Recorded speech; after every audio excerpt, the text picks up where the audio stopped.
¿Qué tal? Muy buenas tardes, bienvenidos una vez más a la UNAM Responde, este programa de TV UNAM, hoy que es 1 de junio, un día en el que comenzamos una nueva etapa por esta pandemia ocasionada por el virus del SARS-CoV-2.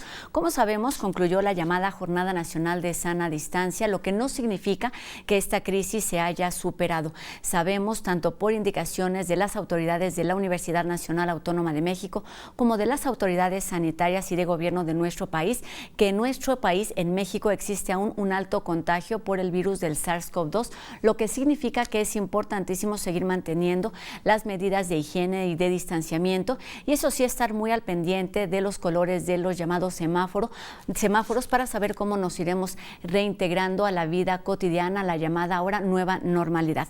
Aquí en este espacio de TV UNAM seguiremos brindándoles la información más reciente y que se va generando en torno a esta pandemia a través de la voz y el trabajo de los especialistas de la comunidad universitaria, que sigue trabajando desde distintos ámbitos para enfrentar de mejor manera esta contingencia. Hoy me da mucho gusto saludar a la doctora Tamara Martínez Ruiz, quien es coordinadora para la igualdad de género de la UNAM, y también a la doctora Fátima Flores Palacios, quien es investigadora del Centro Peninsular en Humanidades y Ciencias Sociales de Yucatán, con quienes hablaremos sobre la violencia de género que, como sabemos, lamentablemente se ha incrementado durante este confinamiento. ¿Qué hacer y cuáles son las recomendaciones? Pues de esto hablaremos más adelante. Recuerden que pueden hacer junto con nosotros este programa. Háganos llegar sus dudas y sus comentarios a través de las redes sociales o a través de los números de WhatsApp que ustedes ya conocen. Y bueno, como todos los días, comenzamos con un panorama, con un resumen de lo que ocurre en nuestro país. Ya lo decíamos, las autoridades sanitarias de nuestro país reiteran que la epidemia no está controlada, no se ha terminado y que es importantísimo seguir con las medidas de restricción de movilidad porque, bueno, hay muchísimos espacios que no se abrirán libremente todavía a las actividades. Entonces vamos a comenzar precisamente con este resumen de cifras y de ideas. Estamos también solicitando que haya un registro, no requiere una autorización, sino sencillamente es el registro ante el gobierno de la Ciudad de México, y a partir de ahí, en este acuerdo que hemos tenido con estas limitaciones en la Ciudad de México, se inicia la construcción. Hoy no se acaba, continúa la epidemia y es importantísimo mantenernos todavía con las medidas de mitigación que se basan en restringir la movilidad en el espacio público. Los productos de tabaco matan en las Américas a más de 1 millón de los 122 millones de fumadores cada año. Por cierto, 15 millones son mexicanos. La epidemia del COVID-19 nos muestra que otras epidemias se integran al SARS-CoV-2, como lo es el tabaquismo, acompañante del 8% de los afectados por este virus. Está asociado con un mayor daño por COVID-19. Hoy contamos con más de 1,000 camas para atender la pandemia. Nuestra ocupación hospitalaria ronda alrededor del 30%. Hemos llegado a la parte más alta de la curva de la epidemia y empezamos también ya un proceso de descenso del mismo. Hemos disminuido los riesgos de contagio. En esta situación de pandemia por el coronavirus, hoy inician actividades productivas que tienen que ver con la industria automotriz, con la minería y con la industria de la construcción. Por eso decidí comenzar este nuevo recorrido por el país, en el sureste, porque a partir de hoy vamos a dar banderazos para el inicio de la construcción del Tren Maya. Como sabemos, América sigue siendo el epicentro de esta pandemia y, bueno, de acuerdo a cifras de la Organización Mundial de la Salud, se sabe que 376,000 personas lamentablemente han perdido la vida a raíz de la enfermedad de COVID-19. Vamos enseguida con un panorama de lo que sucede con esta enfermedad, con esta pandemia alrededor del mundo.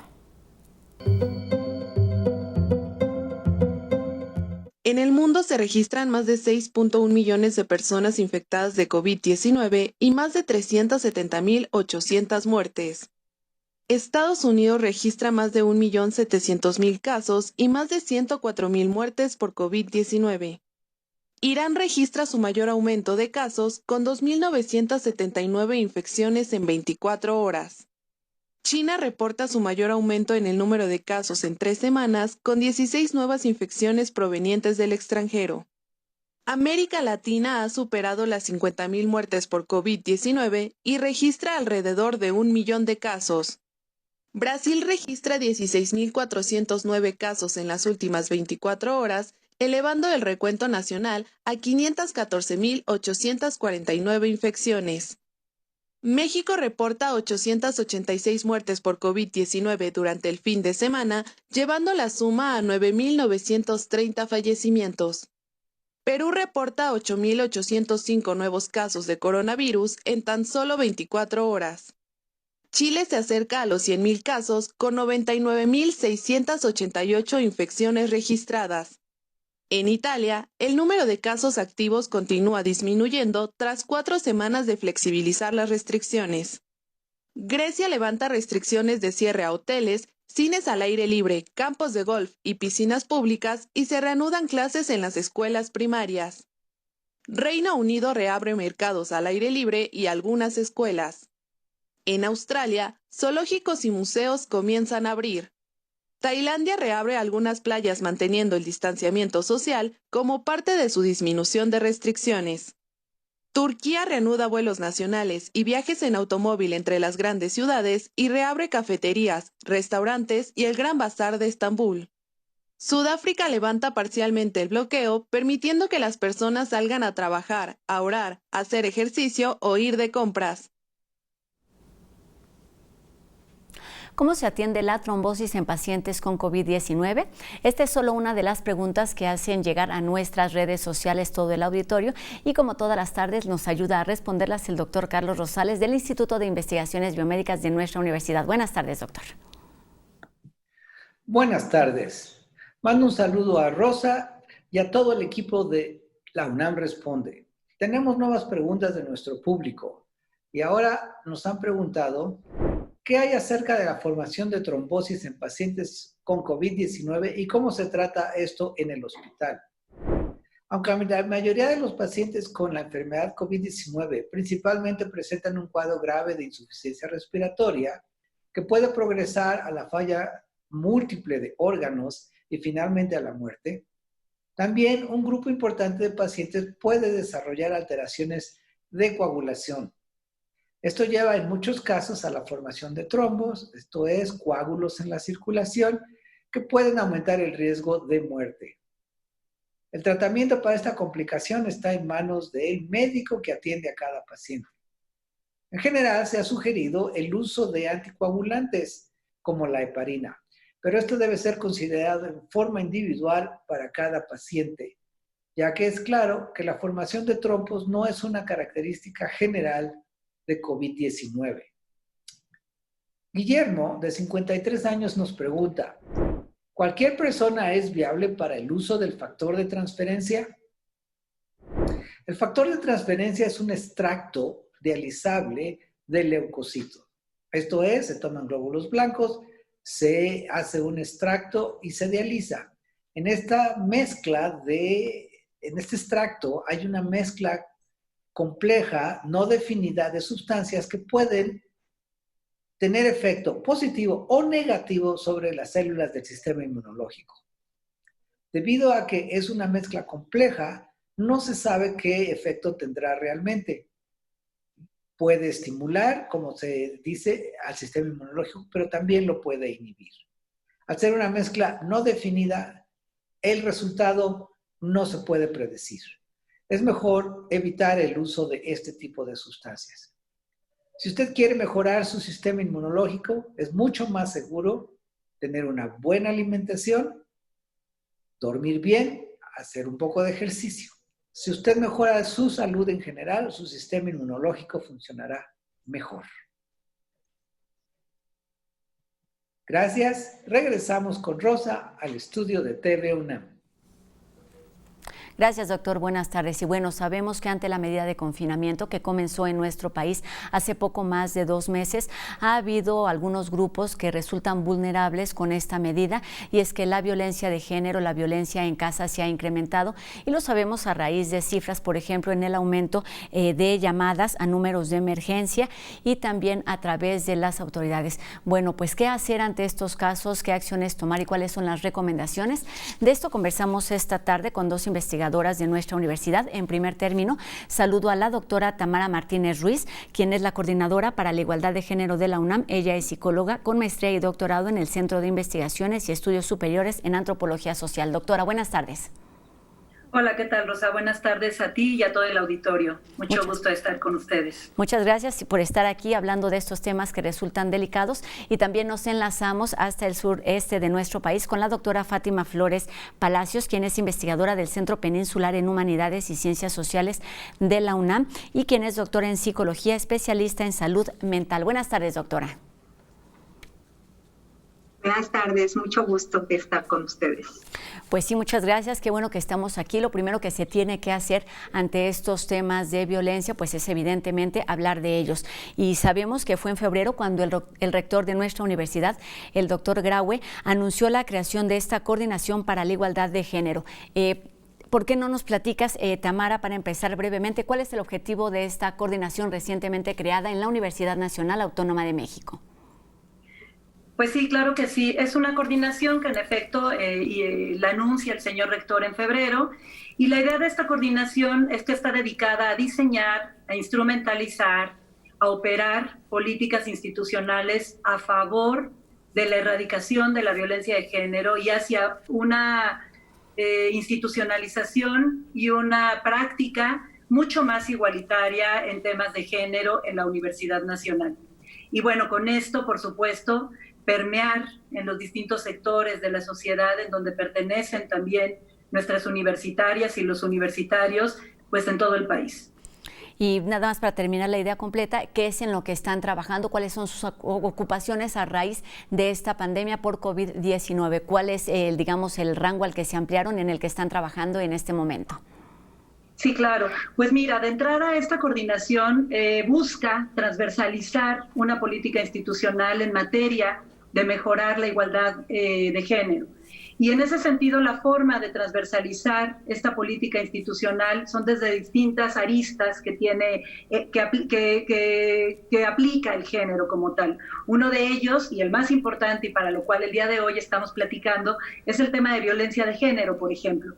Pero para poder erradicar la violencia de género, se requiere también generar distintos programas, actividades, estrategias en función de la prevención y en función del conocimiento de qué es la violencia. De entrada, yo creo que partir de que existe, que es necesaria verla, porque si no la vemos, y me parece que si se niega, pues partimos de un punto ciego absolutamente que nos impide poder transformar y poder realmente generar un cambio sustantivo en una sociedad y en una comunidad como la nuestra. Entonces, ¿qué estamos haciendo? El día de hoy estamos, de entrada, esta coordinación se ha dedicado a estructurar poco a poco los distintos ejes que van a constituir la coordinación para poder transversalizar, articular, y servir de enlace también para lograr la transversalización de la política de género. Y en ese sentido hemos hecho una serie de cápsulas informativas a toda la comunidad, no solo a la comunidad universitaria, sino es abierta a todo el público, está en redes sociales, y son estas cápsulas que justamente buscan visibilizar que existe un problema y que es un problema que debe ser atendido, y que por un lado hay las vías para atenderlo, y por otro lado, y lo que nos compete a las instituciones, es generar los mecanismos adecuados para que sean atendidos de la mejor manera posible e, insisto, lograr una transformación real y sustantiva a favor de la igualdad de género. Exactamente, y eso es lo que se hace también en otros estados de la República, en otras entidades universitarias, como sucede en el Centro Peninsular en Humanidades y Ciencias Sociales. Fátima, ¿por qué no nos platicas de los trabajos que están haciendo a partir de esta contingencia en este centro de la UNAM? Bueno, como parte de toda una política de acción en consecuencia con la perspectiva de género, por supuesto que hemos desarrollado infinidad de propuestas, de proyectos y de programas que van en esta línea. Y una de las acciones más importantes que considero yo por el momento coyuntural que estamos padeciendo a nivel mundial y a nivel nacional, es justamente la creación de algunos programas y apoyos para la salud mental. El cuidado de la salud mental es fundamental porque creo que estamos frente a una situación que genera un estrés profundo y que habría que atender justamente para generar acciones y reacciones en torno de lo que implica tomar una medida adecuada frente a una situación de incertidumbre. En este caso, el programa de apoyo a la salud emocional que hemos construido en el Campus Mérida y que aglutina diversas entidades está destinado al apoyo de nuestros estudiantes fundamentalmente porque hay que darles contención a nuestros jóvenes, apostándole además a que la juventud es una población que está sumamente en riesgo, que es vulnerable frente a las condiciones en las que se viven, frente a la situación de incertidumbre y frente a la lejanía muchas veces que tienen que vivir, porque en este caso tenemos muchos estudiantes que migran a la ciudad de Mérida, al estado de Yucatán, y abandonan o tienen que salir de casa y están en un proceso de transición complejo en donde tampoco tienen justamente todas las medidas para poder afrontar ni siquiera la vida existente y menos en una pandemia. Entonces, bueno, el programa de apoyo a la salud emocional ha hecho su trabajo. En ese sentido, hemos dado contención y apoyo durante todo este periodo vía telefónica y por los recursos que ustedes ya conocen, que todo el mundo hemos utilizado y que nos hemos tenido que ir incluso autocapacitando porque muchos ni siquiera sabíamos cómo funcionar desde este lugar, pero bueno, dentro de nuestra institución afortunadamente tenemos los recursos para el desarrollo siempre de estrategias alternativas. Y también hemos estado desarrollando cápsulas, igual que en la Coordinación para la Igualdad de Género, también en la medida en la que consideramos que el tema de la prevención es fundamental a nivel primario. Y esto es, creo yo, uno de los recursos más importantes en donde igual esta coordinación tiene muy presente, creo yo, por lo poquito que hemos conversado con la doctora Tamara, que el tema de la prevención en estas cuestiones son fundamentales y estamos en la misma línea, ¿no? Creo que de lo que se trata es de sumar esfuerzos y de procurar que toda la comunidad universitaria estemos en sintonía a partir de lo que además en estos momentos hemos estado viviendo, no solamente en la pandemia, sino además porque sabemos que nuestra institución también ha tenido graves problemas en el tema de la violencia, en el tema de lo que ha implicado el golpeteo a su cotidianidad, digamos, y el dolor que esto implica para muchos de la comunidad universitaria. Entonces creo que lo más importante es que sumemos esfuerzos y que generemos estrategias de manera conjunta.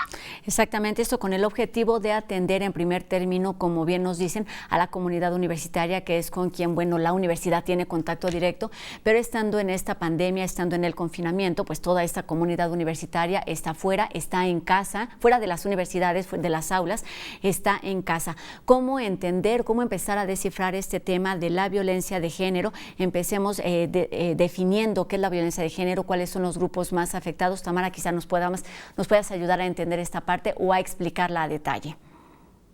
Así es. Bueno, de entrada comentarles que creo que algo muy importante que comenta la doctora Fátima es que también esta coordinación está buscando, y creo que tiene que ver justamente con la perspectiva feminista, que es articular. Hemos visto que hay muchos programas que trabajan y que logran o buscan lograr acciones y soluciones importantes. Sin embargo, cuando estos programas trabajan de forma desarticulada, el éxito pues, se ve permeado y disminuye. En ese sentido, me parece que esta coordinación uno de sus objetivos más importantes es justamente enlazar todo lo que ya se está haciendo en esta materia para lograr la igualdad, insisto, y me parece que es importantísimo partir de este principio, que además es un principio feminista, de poder articular y colaborar hacia una erradicación de la violencia. En ese sentido, bueno, pues así es, vemos que la violencia de género es un problema, le llaman la ONU y distintas feministas y especialistas en el tema de violencia, le llaman el día de hoy la otra pandemia. Es una pandemia que allí está, que ha estado presente a lo largo de los últimos años en nuestro país, y bueno, pues que una crisis como el COVID incrementa o intensifica una crisis que ya estaba. No quiere decir que hoy en día, a raíz de la pandemia, se ha desatado la violencia de género. Que haya surgido en este momento, exactamente. Es algo que ya existe y se intensifica con la situación que vivimos. Así es, así es. Fátima, platícanos entonces cómo ubicar a estos grupos. Hay distintos grupos vulnerables que tienen que ver evidentemente con las mujeres, pero hay indígenas, hay gente con discapacidad. ¿De quiénes estamos hablando cuando hablamos de violencia de género y a quiénes están dirigidos todos estos programas de los que comienzan a platicarnos? Bueno, principalmente nos preocupan en particular muchísimo las mujeres, por supuesto, porque la violencia de género está orientada básicamente al vivir en una estructura heteropatriarcal, en un sistema heteropatriarcal que utiliza y refuerza todas estas representaciones ancladas a una situación de ejercicio de poder. Las mujeres a lo largo de la historia hemos sido víctimas de muchos elementos de violencia. Y en particular las personas mayores también, incluso los enfermos crónicos y ahora lamentablemente también el personal de salud, como se ha reportado. Sin embargo, creo que nosotros al tener en cuenta que en nuestro país el 28%, por ejemplo, de las familias son sostenidas por una mujer, ¿no? Y que hay tantos millones, más de 55 millones de personas en la pobreza, y que además está la economía informal en un 60%, en donde lamentablemente el tema de la educación ha sido dejado de lado. Tenemos una sociedad con mucha falta de educación y el problema es que también tenemos que apuntar hacia el recurso de la educación. El punto es que en este momento también tenemos por lo menos 2.500 llamadas diarias que están llamando por cuestiones de violencia de género y pasaron del 23% al 70% de enero a mayo. Quiere decir que la violencia se ha incrementado y el 20% de este total de mujeres pide un lugar para refugiarse, cuando además los refugios están saturados actualmente. ¿Qué quiere decir todo esto? Quiere decir que lamentablemente seguimos viviendo en un sistema desigual, profundamente abusado y abuso de poder, profundamente desigualitario, profundamente donde se generan cambios sustanciales importantes siempre hacia el más desvalido. Y entonces en ese sentido creo que las mujeres también, al ser las guardianas de que el virus no entre a casa, sumando las culpas de las que se viven y evidenciando su rol de cuidadoras, resulta que también viven con el agresor y están al interior con el agresor. Y en este sentido, creo que tenemos que generar los recursos, sobre todo desde nuestra institución, en donde además la tradición de los estudios de género, de violencia, ya tiene muchos años. Tenemos que seguir vinculadas a nuestra sociedad, generando todas las posibilidades y los recursos sabidos y por haber, justamente para que las mujeres se animen a demandar la violencia, a abrir mucho el tema de lo que implica el mal uso y abuso de poder. Y por otro lado, además, pensar en que las causas principales están relacionadas muchas veces con la inseguridad, con las altas tasas de alcoholismo, y si vivimos además en una situación en donde más del 15% de la población mexicana ha padecido depresión alguna vez. Sí, son muchas las realidades que lamentablemente nos indican que las necesidades son muchas, pero para eso están, digamos, todos estos programas de la universidad autoridad para resolver en lo inmediato a partir, por ejemplo, de información directa de estos programas de contención. Y por supuesto hay mucho que hacer estando también en contacto con las autoridades y con las familias. De esto estaremos hablando después de una pausa. Les pido a la doctora Tamara Martínez y a la doctora Fátima Flores que nos permitan unos minutos. Es momento de hacer una pausa aquí en la UNAM Responde. Seguiremos hablando sobre este tema. Ahora los invito a ver un adelanto de lo que sucederá esta noche en No Memes, que vuelve a su horario habitual en punto de las 9:15 de la noche. No se lo pierdan, volvemos con más información. El humanismo del lenguaje se reencuentra con las matemáticas de la tecnología para crear un prodigio. El siguiente capítulo de No Memes.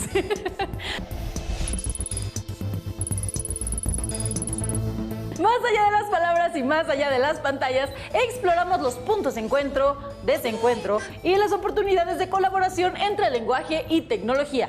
Claro, el lunes a las 9:15 de la noche y su retransmisión el sábado a las 7:15 de la noche. Estamos de regreso aquí en la UNAM Responde y vamos con un panorama de lo que sucedió durante 10 días de actividad de la 4ª edición del festival El Aleph. Esta última sesión quisiera dedicarla básicamente a mostrar este esfuerzo colectivo de la universidad por lograr generar este tipo de contenidos a través del respaldo institucional, que es enorme. Hay una cantidad de personas, de profesionales de distintos ámbitos que están detrás de muchos de los contenidos, muchos de las gestiones y acciones que ustedes han presenciado a lo largo de estos últimos 11 días de la Aleph virtual. Y simplemente con este agradecimiento nos despedimos de esta 4ª edición de la Aleph, esperando encontrarlos en la siguiente edición 2021. Doy la palabra a todos los colegas de Cultura UNAM que han hecho posible la transmisión y la gestación de muchas de estas actividades que ustedes han presenciado. El 19 de marzo, la Gaceta UNAM sacó una portada que a mí nunca se me va a olvidar. Decía: la UNAM no se detiene, trabajamos desde casa. Y desde entonces y hasta ahora creo que Cultura UNAM se ha dedicado a repensar y a recrear cómo trabajar desde casa para no detenernos, porque la cultura y el arte nunca se detienen. En esta versión de la Aleph, en donde se reflexiona sobre la vida y las posibilidades de la vida en esta situación pandémica, pues pone en crisis muchos de los conceptos alrededor del cuerpo y del cuerpo como herramienta expresiva dentro del arte.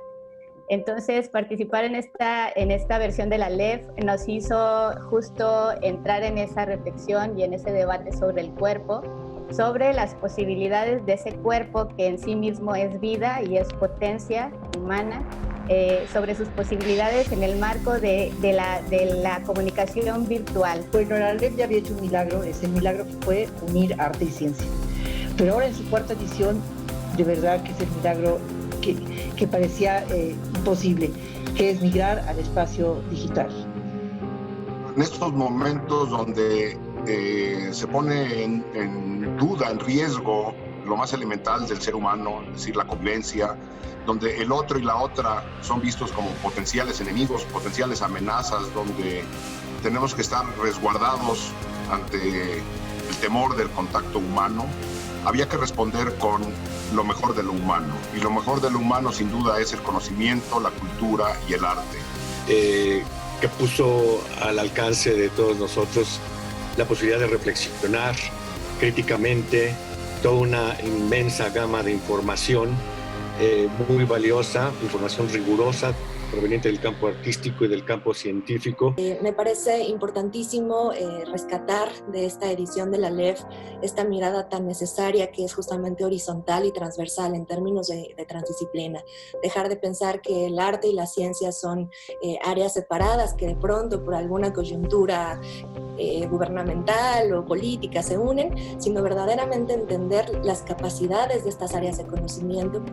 Yo creo que el festival sirve para alertar a la sociedad, para hacer un llamado de atención sobre la necesidad de emprender este debate seriamente, ¿no? Y si tan solo logró hacer eso, pues es extraordinario.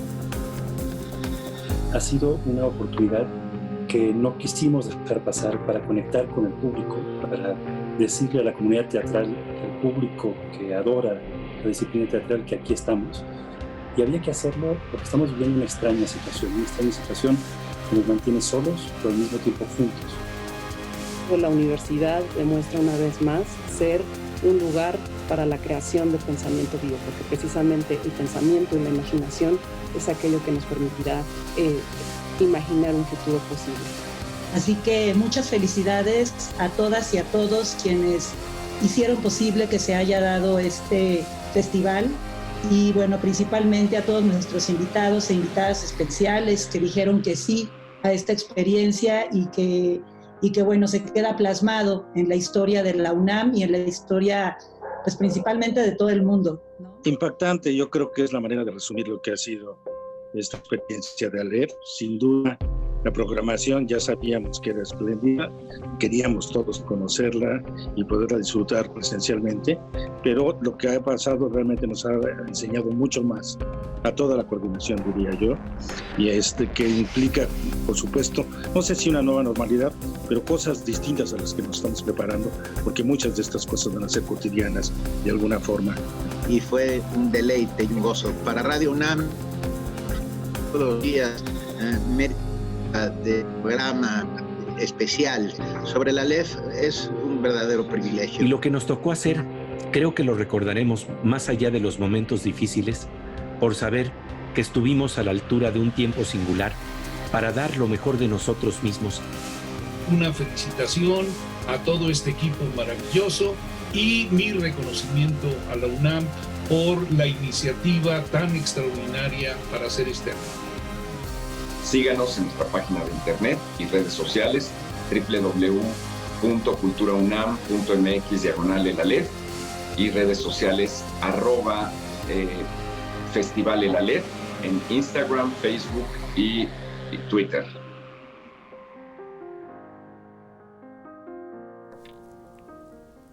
Cultura UNAM se renueva y sigue con un amplio programa de actividades. Vamos a ver cuáles son las recomendaciones que nos tiene hoy Anel. Hola, yo soy Anel Pérez y esto es Cultura UNAM en Casa. Nuestra querida Casa Universitaria del Libro, la CASUL famosa, nos invita a hacer de nuestra imaginación la mejor alianza y narrar en esta época de contingencia algo de ficción. Esto se trata de dos formatos en el mismo concurso: Cuentínimos CASUL escritos o Cuentínimos CASUL en video. Siga las bases del concurso, participe. Los ganadores se van a promover en las redes sociales de la CASUL y también van a poder elegir uno de los talleres gratuitos cuando reanudemos labores. Esto seguramente a partir de septiembre. Se están recibiendo las propuestas y candidaturas a este concurso del 30 de mayo, todo junio y todo julio. Teatro UNAM tiene una propuesta fantástica que no nos podemos perder, que se llama No hay futuro posible. Es un proyecto, escúchelo, de teatro telefónico. Y así es, son 4 actrices de México, Argentina, Chile y Puerto Rico que para formular sus propuestas conversaron telefónicamente a uno con los espectadores, creando fuentes entre el pasado y el futuro. Y el día de las funciones, que van a ser los lunes a las 12 del día durante junio, una de las actrices realiza la llamada y en la conversación se enroca ya un texto de ficción de la puesta con el presente del espectador. Como le digo, son 4 obras, una de ellas se llama Bailamos pero clandestinamente, A veces tengo cosas que decir pero no me salen, El último perro del planeta Tierra y La fiesta del fin del mundo. Esta es una propuesta de Teatro UNAM con Las Desconocidas y Pentímento, estas compañías de teatro y de performance. Recuerde que también tenemos Voz Viva de México, este maravilloso proyecto con la voz justamente de los escritores mexicanos o latinoamericanos, según sea el caso, y esto está en SoundCloud. Ahora tenemos el turno de Eduardo Langagne con un texto conmovedor que se llama ¿Qué hago con mi corazón? También tenemos siempre, todas las semanas, Universo de Letras, libros para descargar en Bájate un Libro. Busque todas las semanas qué libro se descarga, de manera gratuita, evidentemente, y sigamos los cuentos, leyendas y textos que nos narran nuestros queridos tejedores de historias y nuestros queridos abuelos lectores y cuentacuentos. Aquí en TV UNAM vamos a tener toda esta semana 4 películas en el ciclo Pier Paolo Pasolini, que incluye pues 4 películas fundamentales del director italiano. En este ciclo vamos a poder ver reflejadas las transformaciones sufridas en Italia después de la Segunda Guerra Mundial, en este paso del fascismo a la democracia. Así que usted puede verlo por nuestra señal de televisión abierta en punto de las 10 de la noche.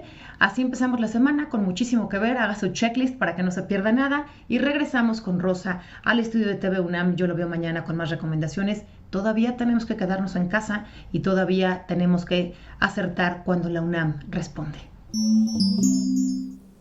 Pues sí, empecemos la semana con humor. Enseguida el equipo de No Memes nos dice cómo guardar la línea a su manera. Los entrevistados de hoy en la UNAM Responde están de lujo, ¿verdad? Bueno, pues el equipo de No Memes solo les tomamos un momentito para compartirles un paréntesis de información que si no cura, pues al menos entretiene.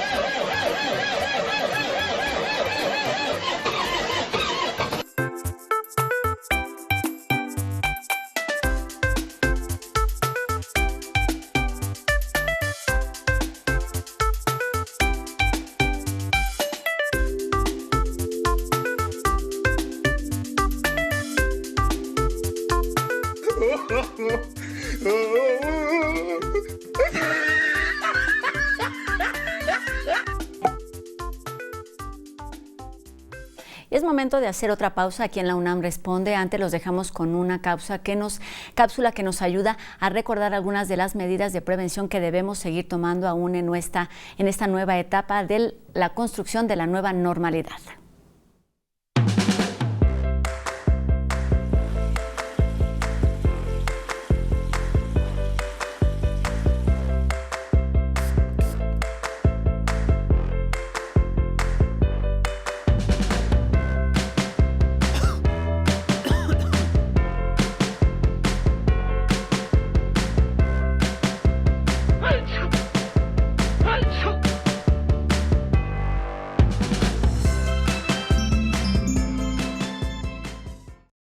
Qué gusto que continúa con nosotros en este último bloque de la UNAM Responde, hablando de violencia de género y cuáles son las recomendaciones a través de las especialistas, de la voz de especialistas universitarios. Saludamos de nueva cuenta a la doctora Tamara Martínez y a la doctora Fátima Flores, quien ya nos decían la importancia primero de nombrar, de tener programas que permitan tomar alguna decisión. Tamara, ¿por qué no nos platicas, a raíz de todos estos números que se han ido en aumento, números preocupantes, pero de los que también hay que ocuparnos, cuáles son las acciones que toma esta coordinación de la UNAM para atacar la violencia de género durante esta pandemia? Sí, claro que sí. Bueno, de entrada es buscar la escucha de los diferentes sectores de nuestra población universitaria, es decir, académicos, estudiantes, administrativos. Y luego estamos haciendo, por ejemplo, al día de hoy tenemos un proceso de sistematización de los pliegos petitorios del tema de violencia, con respecto al tema de género y de violencia de género, para poder entonces precisar acciones en conjunto, con formas también de organizarnos universitariamente, que sean viables para poderlos atender en conjunto. ¿Esto qué significa también? Pues escuchar de formas participativas las maneras como las distintas entidades, centros, institutos se están organizando, se organizan para transversalizar esta política institucional en materia de igualdad de género. También, por ejemplo, se han logrado políticas de conciliación universitaria con respecto a la vida universitaria y la vida personal.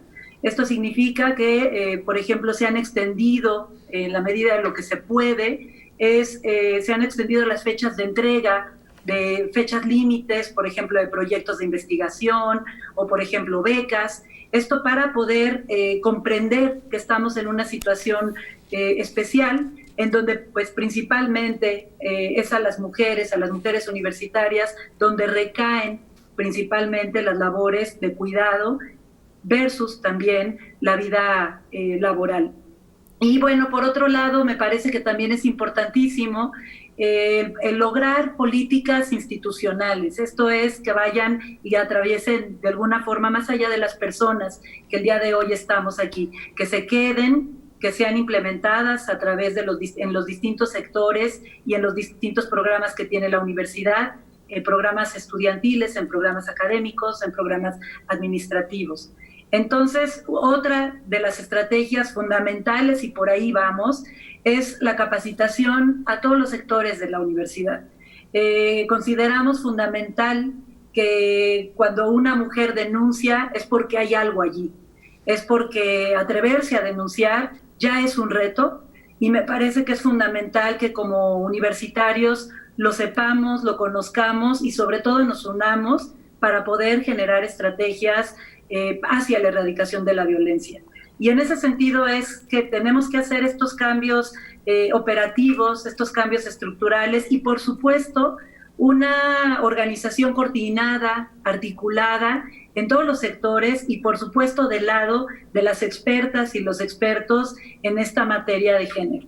Así que, pues, me da mucho gusto poder compartir con ustedes esta labor, compartirla con colegas como la doctora Fátima, y bueno, pues aquí está la coordinación para apoyar. Exactamente, de esto se trata, de primero tener un panorama de lo que está ocurriendo y la importancia, como ya nos lo dices, de tender puentes, de unir brazos, porque es un problema común que se tiene que atender así de forma global. Me gustaría que Fátima nos hablara de esta importancia, de la importancia de pensar el rol de la familia, el rol de las mujeres y de la posibilidad de cambiar este tipo de violencia y de este tipo de realidades desde la educación, desde pensar los estereotipos, porque es justamente una de las propuestas o una de las funciones de la universidad y de la investigación.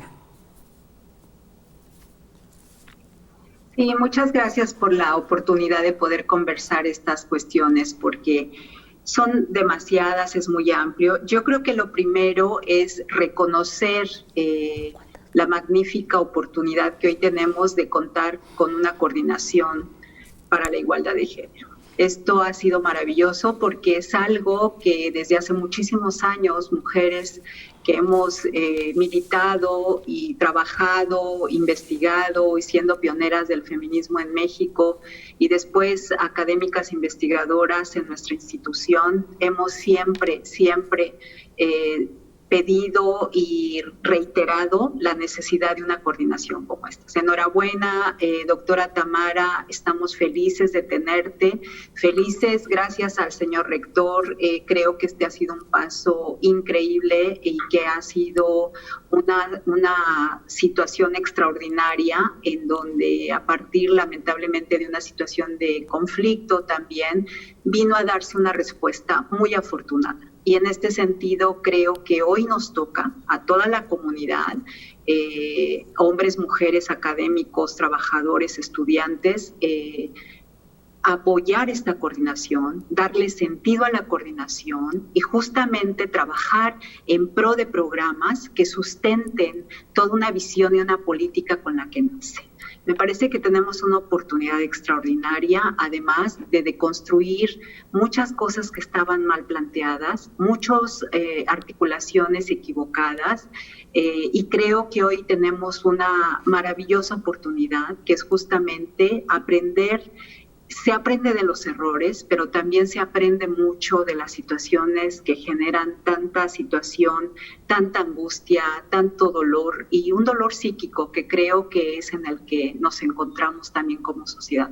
Somos una sociedad que ha sido muy dañada por la violencia, no solamente de género, sino por la violencia en términos estructurales. Y hemos sido totalmente fragmentados, y esto hay que decirlo. Va dañando sociedades, epidemiológicamente se van enfermando y tenemos culturas muy dañadas. Y esto lo tenemos que decir. Creo que es una oportunidad también para que los sistemas aprovechen y replanteen todo un sistema de salud en el que se integren también cuestiones de proyectos que estén vinculados ciertamente todavía más a las poblaciones más vulneradas, y esto solamente lo vamos a lograr. La universidad tenemos un desafío y un reto fundamental, que es vincularnos a las necesidades sociales y comunitarias de nuestro país. Sin duda, el tema de la educación es centralísimo, es muy importante. Tenemos que enfrentar los miedos, denunciar las violencias, pensar en el derecho que tenemos a tener una vida digna, no tolerar abusos y desigualdades. Creo que hay que compartir experiencias, no generar dependencias ni codependencias que nos enferman, sino más bien generar toda una serie de proyectos y de recursos que se hacen. Yo en lo particular he estado trabajando también en proyectos de investigación con zonas muy vulneradas y olvidadas como las zonas costeras, las mujeres que pescan, porque tenemos mujeres pescadoras en las zonas costeras, que tampoco nadie sabe de su existencia y que viven una situación de marginación profundísima y que viven en situaciones y en condiciones de mucho daño. Bueno, la universidad está ahí, hemos llegado hasta allá y estamos generando de alguna manera proyectos importantísimos también en pro del bienestar de nuestras comunidades. Pues sí, como bien dices, estas realidades de comunidades vulnerables a raíz de la violencia de género son una oportunidad para la comunidad universitaria, pero también son una responsabilidad. Pues lamentablemente no tenemos más tiempo en este espacio de la UNAM Responde, así es que lo que nos queda es cada uno hacer lo que nos toca. Lo importante en este momento es escuchar y lograr que estas relaciones de convivencia en casa sean lo más agradables posibles. Es importante, como bien nos decía Tamara, escuchar a quienes están padeciendo para entonces lograr que todas estas opiniones se vuelquen en programas que ayuden a contribuir, que contribuyan a disminuir la violencia de género en nuestro país. Agradezco mucho a la doctora Tamara Martínez, coordinadora para la igualdad de género de la UNAM. Buenas tardes, Tamara. Gracias. Buenas tardes. Un gusto. Gracias. Y también despido a la doctora Fátima Flores Palacios, investigadora del Centro Peninsular en Humanidades y Ciencias Sociales de la UNAM en Yucatán. Gracias, Fátima. Muchas gracias. Gracias. Pues sí, hasta aquí la entrevista y ahora vamos con Flavio Florencio. Hoy es lunes y hoy es un día en el que nos presenta una nueva sección. A partir de hoy, durante los próximos lunes del mes de junio, Flavio se vuelve internacional y nos lleva a los hogares, a las realidades de distintas personas para conocer cómo es que están viviendo esta pandemia, esta enfermedad de COVID-19 en los 5 continentes. Vamos a ver por dónde comienza este recorrido. Hola Rosa, buenas tardes, ¿cómo estás? Hoy estoy muy contento, no solamente porque comienza el mes, sino porque comienza una nueva sección que va a pasar los días lunes durante el mes de junio y es una sección internacional. Le voy a pedir a diferentes amigos de diferentes partes del mundo, de los 5 continentes, que me cuenten cómo están viviendo la situación de la pandemia, cómo se sienten, cuáles son sus miedos, sus incertidumbres, porque en esta locura donde todos nos hemos convertido en un porcentaje, en un número de vida o de muerte, nos hemos olvidado de que no somos un número, de que somos personas, de que estamos sufriendo, de que tenemos miedo, de que tenemos una incertidumbre económica. Por eso me parece muy interesante que conozcamos otras realidades en otros países del mundo y también para saber un poco y para entender cómo puede ser nuestro futuro aquí en México. Quiero empezar con Belice, que es nuestro querido país hermano, porque es el país donde no hay COVID, es un país COVID-free. Por eso me parece muy interesante saber desde adentro cómo se está viviendo. Y para eso le pedí a mi amigo Horacio, un actor, director de cine y productor, que nos contara desde la hermosa isla de San Pedro cómo está viviendo la situación de la cuarentena, y esto es lo que nos cuenta.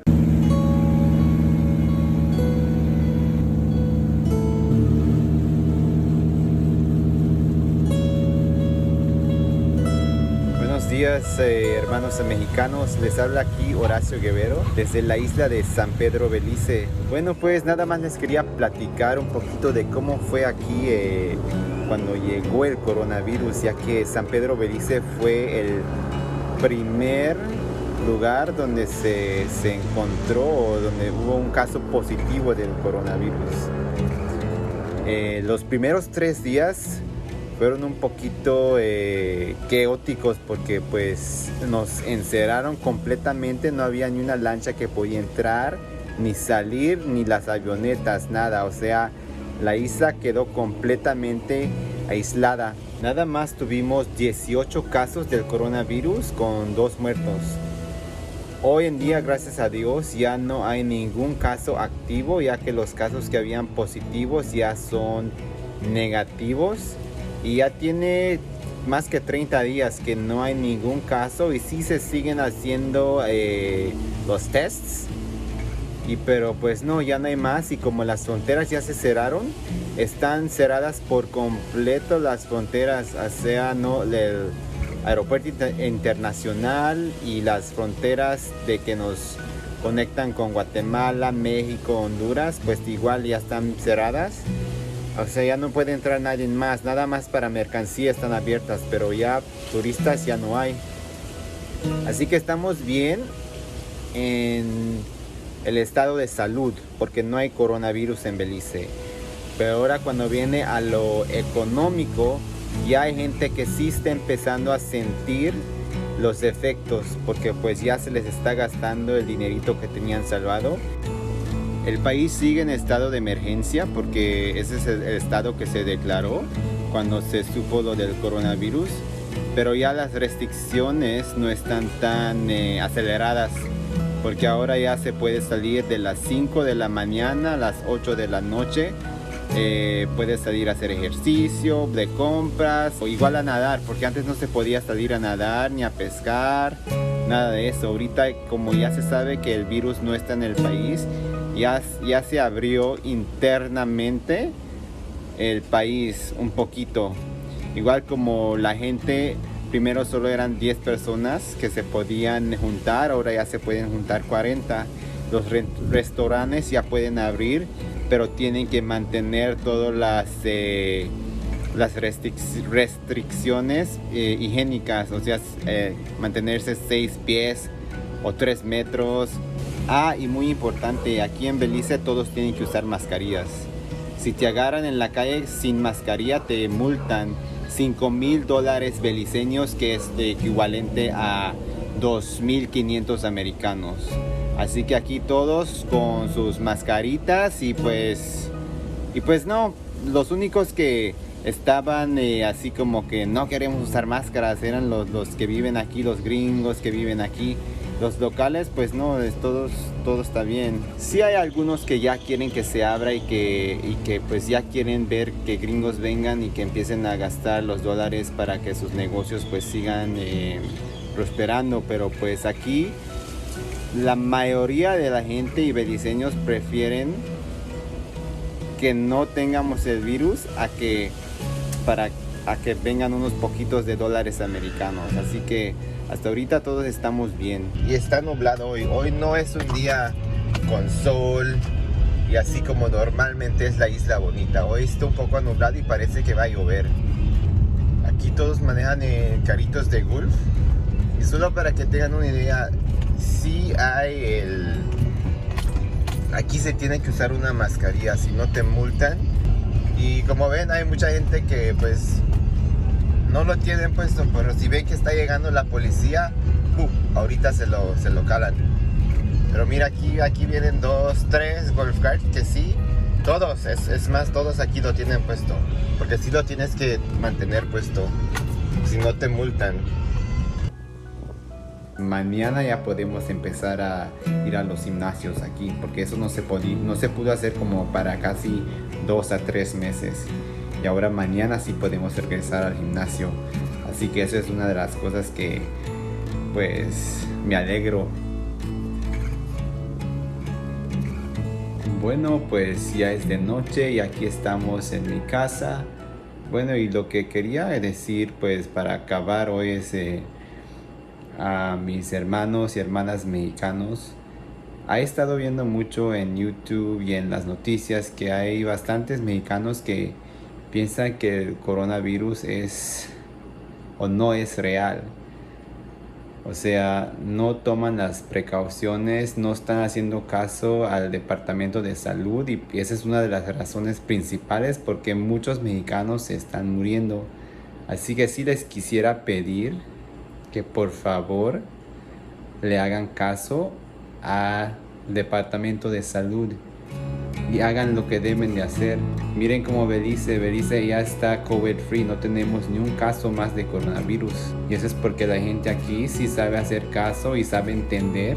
Sí hicimos todo lo que tuvimos que hacer para poder tener 0 casos, y ojalá que cuando abran las fronteras y empiecen a venir los turistas, no vuelva a regresar el virus, porque si no nos van a volver a encerrar otra vez. Pues enhorabuena por Belice, que logró detener esta pandemia teniendo muy pocos casos, pero sí, bueno, el efecto económico se va a notar. Y bueno, seguiremos contando todas estas historias todos los lunes del mes de junio con Flavio Florencio, sabiendo qué sucede en distintas partes del mundo, en los 5 continentes. Y con esto terminamos una emisión más de la UNAM Responde. Los esperamos mañana completamente en vivo en punto de las 2:30 de la tarde. Y hoy, de nueva cuenta, nuestra repetición es a las 6:30 de la tarde por TV UNAM. Nos vemos mañana. Adiós.